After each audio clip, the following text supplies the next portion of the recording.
வணக்கம். இன்னைக்கு நாம மறுபடியும் தாந்திரா வழியில் தாம்பத்தியம் புத்தகத்தோட 4ஆம் அத்தியாயத்துக்குள்ள போக போறோம். போன தடவை விட்ட இடத்துல இருந்து இப்போ 2ஆம் பகுதியை கொஞ்சம் ஆழமா பார்க்கலாம். உங்ககிட்ட இருந்து கிடைச்ச சில பக்கங்கள், அப்புறம் சில வரைபடங்கள், அதெல்லாம் வச்சுதான் இன்னைக்கு பேச போறோம். நம்ம நோக்கம் இந்த புத்தகம் பெண்ணோட பால் உறுப்பு பத்தி என்ன சொல்லுது, ஆண் பெண் உறுப்புகளை எப்படி ஒப்பிடுது, அப்புறம் இந்த தாந்திரிக பார்வையில தாம்பத்தியத்தோட உண்மையான அர்த்தம் என்ன, இதெல்லாம் புரிஞ்சுக்கிறது தான். சரிதானே? ஆரம்பிக்கலாமா? முதல்ல இந்த புத்தகம் பெண்ணோட பால் உறுப்பை எவ்வளவு மரியாதையோடையும் விவரமாவும் சொல்லுதுன்னு பார்ப்போம். கிளித்தம், இதுக்கு மதன பீடம்னு ஒரு பேர் சொல்லுது. அப்புறம் மென்முகடு, பேணித்திரி, செந்துரு முத்தடுக்கு, புனித்த கூவை, இப்படி நிறைய தமிழ் பேர்கள். வெறும் உடம்பு பாகங்கிறத தாண்டி இது ஒரு சக்தி மையம் மாதிரி பாக்குது இல்லையா? நிச்சயமா. இதுதான் ரொம்ப முக்கியமான ஒரு தாந்திரிக பார்வை. பெண்ணோட பால் உறுப்பு அது சும்மா ஒரு செயலற்ற உறுப்பு இல்ல வெறும் இனப்பெருக்கத்துக்கு மட்டுமான ஒரு விஷயம்னு பார்க்கல.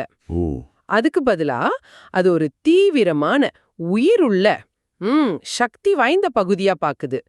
குறிப்பா அந்த மதன பீடம், அதாவது கிளிட்டோரிஸ், அது வெறும் இன்பத்தோட மையப்புள்ளி மட்டும் இல்ல, ஒரு தெய்வீக சக்தி ஊத்துற மாதிரி இந்த புத்தகம் சொல்லுது.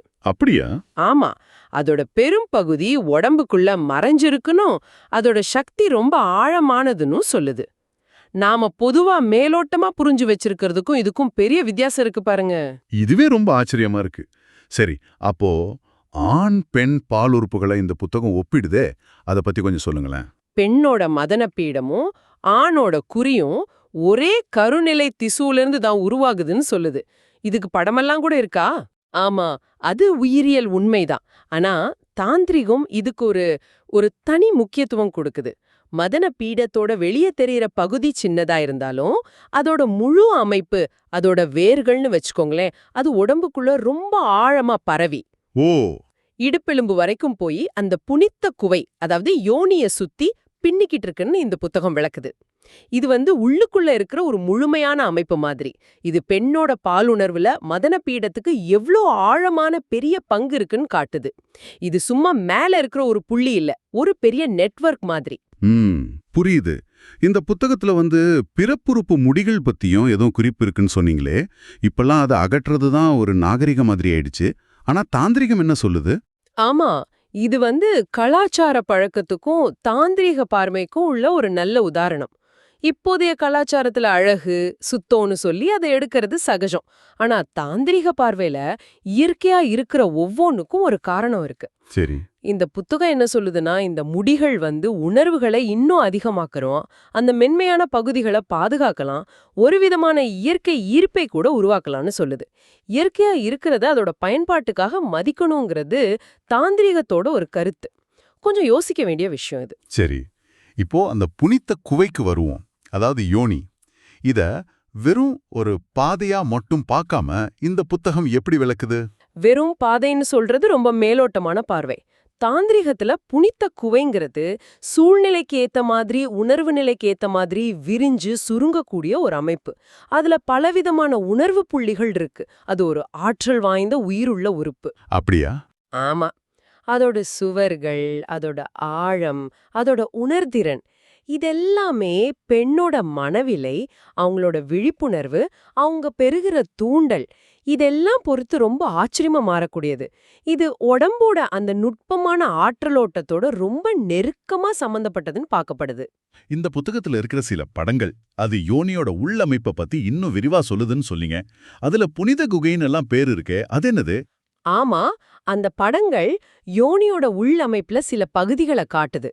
பாலிருப்போட கால்கள், வயிறு, இதெல்லாம் மதன பீடத்தோட உள்பகுதிகள். அப்புறம் சிறுநீர் துவாரம், கருவறை வாய், அப்புறம் நீங்க கேட்ட மாதிரி புனித குகைன்னு ஒரு பகுதி. இந்த புனித குகைங்கிறது மேற்கத்திய உலகத்துல சொல்ற ஜி ஸ்பாட்டா இருக்கலாம். தாந்திரிக பயிற்சிகள்ல இந்த மாதிரி வெவ்வேறு பகுதிகளை உணர்றது, அது மேல கவனம் வைக்கிறதெல்லாம் முக்கியம். இது இன்பத்தை ஒரே ஒரு இடத்துல மட்டும் பார்க்காம யோனியோட முழுமையான உள் உணர்வையும் அதோட வெவ்வேறு ஆழங்கள்ல இருக்கிற உணர்திறனையும் தெரிஞ்சுக்க உதவும். ஒவ்வொரு பகுதிக்கும் ஒரு தனிப்பட்ட உணர்வை தூண்டுற சக்தி இருக்குன்னு தாந்திரிகம் சொல்லுது. கேட்கவே ரொம்ப ஆழமா இருக்கு. சரி, இது ஒரு பக்கம் இருக்கட்டும். உறவின் போது ஆணோட விந்தணுக்கள் போற பயணம் பத்தி இந்த புத்தகம் பேசுதுன்னு சொன்னீங்க. லட்சக்கணக்குல போனாலும் ரொம்ப கம்மியா தான் கருமுட்டை அடையுதுன்னு அறிவியல் சொல்லுது. இதுல தாந்திரிகம் ஏதாவது வேற பார்வை சொல்லுதா? அந்த அறிவியல் உண்மையை தாண்டி தாந்திரிகம் ஒரு ஒரு நுட்பமான பார்வை வைக்குது. அதாவது பெண்ணோட உடல் ஏதோ ஒரு வகையில தனக்கேத்த விந்தணுக்களை தேர்வு செய்யுதுங்கிற மாதிரி ஒரு கருத்து. ஓ, அப்படியா? இது சும்மா ஒரு அதிர்ஷ்ட நீச்சல் போட்டி மாதிரி இல்ல.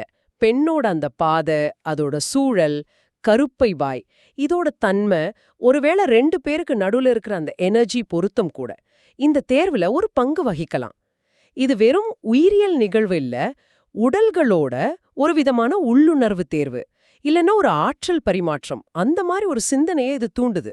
அப்போ தாம்பத்திய உறவோட நோக்கமே நம்ம பொதுவா நினைக்கிறத விட தாந்திரிக பார்வையில வேற மாதிரி இருக்குமா?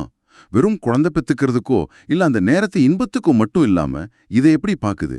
எல்லைகள் கரைதல்னு ஒரு வார்த்தை கூட இருக்குன்னு சொன்னீங்க. ஆமா, இது ரொம்ப ரொம்ப முக்கியமான கேள்வி. தாந்திரீகத்தோட மைய நோக்கங்கள்ல இதுவும் ஒண்ணு. தாம்பத்திய உறவுங்கிறது சும்மா உடம்பளவுல நடக்கிற ஒரு செயல் இல்ல. அது 2 பேருக்கு நடுவுல நடக்கிற ஒரு சக்தி பரிமாற்றம், ஒரு ஆழமான உரையாடல் மாதிரி. அந்த எல்லைகள் கரைதல்ங்கிறது சும்மா கவிதைக்கு சொல்ற வார்த்தை இல்ல. தாந்திரிக பார்வையில அந்த ஆழமான நெருக்கத்தோடு உச்சகட்டத்துல அந்த நான்கிற தனிப்பட்ட உணர்வு, அந்த தற்காலிக ஈகோன்னு சொல்லுவோமே, அது மறைஞ்சு 2 பேரும் ஒன்னா இணையற, ஒன்றி போற ஒரு ஆழமான நிலை. இது ஒரு தியான நிலை மாதிரி. இதுல இயந்திரத்தனமா எதுவும் இல்ல. முழுமையான கவனம், உணர்வுபூர்வமான ஈடுபாடு, பரஸ்பர மரியாதை, அன்பு, இதெல்லாம் சேர்ந்தாதான் அந்த ஆழமான இணைப்பு உருவாகும். இது அந்த உறவையே ஒரு ஆன்மீக பயிற்சியாவே மாத்துது. உச்சகட்டத்தை பத்தி பேசும்போது ஆண் பெண் அனுபவங்களுக்கு நடுவுல இருக்கிற வித்தியாசங்கள் அந்த புத்தகம் சொல்லுதுன்னு சொன்னீங்க. பெண்ணோட உச்சகட்டங்கிறது பல அடுக்குகள் கொண்டது. மதன பீடத்துல ஆரம்பிச்சு உடம்பு பூரா பரவக்கூடியது. ஆணுக்கு உச்சத்துக்கு அப்புறம் வர்ற மாதிரி ஒரு ஓய்வு நிலை பெண்களுக்கு இல்லைன்னு சொல்லுது. அப்புறம் அந்த மதன பீடத்துல மட்டுமே சுமார் 8000 நரம்பு முனைகள் இருக்குன்னு சொல்றது உண்மையிலே ஆச்சரியம்தான். ஆமா, அது பெண்ணோட பாலியல் ஆற்றலோட அந்த பிரம்மாண்டத்தை காட்டுது.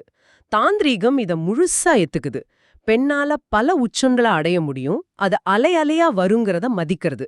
அதே சமயம் ஆண்களோட பாலியல் அனுபவத்தையும் வேறொரு தளத்துக்கு கொண்டு போக முயற்சிக்குது. எப்படிங்க? பொதுவா ஆணோட உச்சங்கிறது விந்து வெளியேற்றத்தோட முடிஞ்சிடுது.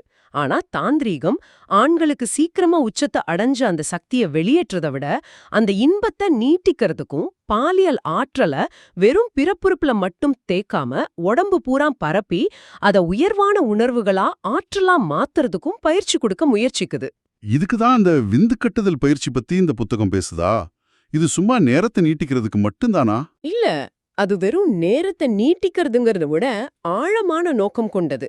தாந்திரிக பார்வையில பாலியல் ஆற்றல்ங்கிறது வெறும் இனப்பெருக்கு சக்தி மட்டும் இல்ல, அதுதான் வாழ்க்கையோட அடிப்படை சக்தி, படைப்பாற்றலோட ஊற்று, ஆன்மீக விழிப்புணர்வுக்கான எரிபொருள் மாதிரி. ஓ, இந்த விந்து கட்டுதல் பயிற்சி மூலமா அந்த சக்தி வாய்ந்த ஆற்றலை வீணாக்காம உடம்புலே வச்சுக்கிட்டு அதை உடம்பு பூலா பரவ செஞ்சு மன ஆற்றலா, ஆன்மீக ஆற்றலா, ஏன் குணப்படுத்தும் ஆற்றலா கூட மாத்த முடியும்னு தாந்திரிகம் நம்புது. சரி சரி. இது ஆணுக்கு மட்டும் இல்ல, 2 பேருக்குமே இன்பத்தை நீட்டிக்கவும், உறவோட தன்மையை இன்னும் மேம்படுத்தவும், அந்த சக்தி பரிமாற்றத்தை ஆழப்படுத்தவும் உதவும். இந்த புத்தகம் சொல்ற மாதிரி இருவருக்கும் உச்சக்கட்ட இன்பம் நீடிக்குங்கிறது இதோட ஒரு விளைவு. இது வெறும் சுயக்கட்டுப்பாடு இல்ல, ஆற்றலை நிர்வகிக்கிறது பத்தினது. இவ்வளவு நுட்பமான விஷயங்கள் இருக்குதுங்கும்போது தாம்பத்திய உறவுக்கு முன்னாடி ஆணோட மனநிலை, அவரோட தயாரிப்பு, இதெல்லாம் எப்படி இருக்கணும்னு இந்த புத்தகம் சொல்லுதா? ஆணின் முன்தயாரிப்புன்னு ஒரு பகுதி இருக்குன்னு சொன்னீங்க. ஆமா, அது ரொம்ப முக்கியம். தாந்திரீகம் வெறும் டெக்னிக்ஸ மட்டும் சொல்லல, மனப்பான்மையையும் வலியுறுத்துது. இந்த புத்தகம் சொல்ற மாதிரி ஆண் சும்மா இயந்திரத்தனமா இல்லாம முழுமையான கவனத்தோட இருக்கணும். கவனத்தோட. உடல், மனநிலை, அவங்களோட தேவைகள், விருப்பங்கள், இதையெல்லாம் உணர்வு பூர்வமா புரிஞ்சுக்க முயற்சி பண்ணணும். மனைவியின் உடலில் மிதமிஞ்சிய பாலுணர்வை உருவாக்கக்கூடிய காரணிகளை அறிய வேண்டும்னு குறிப்பா சொல்லுது. அவசரமா, சுயநலமா இல்லாம முழுமையான இணைப்பு, அன்பு, மரியாதை, இதுல கவனம் செலுத்தணும். நிறைய பேர் சின்ன வயசுல இல்ல சமூகத்திலேருந்து கத்துக்கிட்ட தப்பான மேலோட்டமான பாலியல் புரிதல்களை எல்லாம் தாண்டி இந்த உறவை ஒரு புனிதமான ஆழமான அனுபவமா பார்க்கணும் அறிவுறுத்துது. இது ஒருத்தருக்கு ஒருத்தர் கொடுத்துக்கிற பரிசு மாதிரி. ஆக சுருக்கமா சொல்லணும்னா தாந்திரா வழியில் தாம்பத்தியம் புத்தகத்தோட இந்த பகுதி பெண்ணோட பால் உறுப்ப ஒரு மர்மமான ரொம்ப சக்தி வாய்ந்த மையமா பாக்குது. ஆண் பெண் உறுப்புகளோட அடிப்படை ஒற்றுமையையும் அதே சமயம் அனுபவங்கள்ல இருக்கிற வித்தியாசங்களையும் காட்டுது. தாம்பத்திய உறவோட நோக்கத்தை வெறும் உடல் இன்பத்தை தாண்டி ஒரு ஆழமான சக்தி பரிமாற்றமா ஒரு ஆன்மீக இணைப்புக்கான வழியா முன்வைக்குது. அப்புறம் பாலியல் ஆற்றலை கட்டுப்படுத்தி அதை வாழ்க்கையோட உயர்வான நோக்கங்களுக்கு பயன்படுத்துற விந்து கட்டுதல் மாதிரியான நுட்பங்களையும் விளக்குது. இது நாம பொதுவா பேசாத நிறைய விஷயங்களை தொடுது. சரியா சொன்னீங்க. இது உடம்ப பத்தியும், உறவ பத்தியும், ஆற்றல பத்தியும் ஒரு முழுமையான ஆழமான பார்வையை நமக்கு கொடுக்குது. இறுதியா உங்களுக்காக ஒரு சிந்தனை.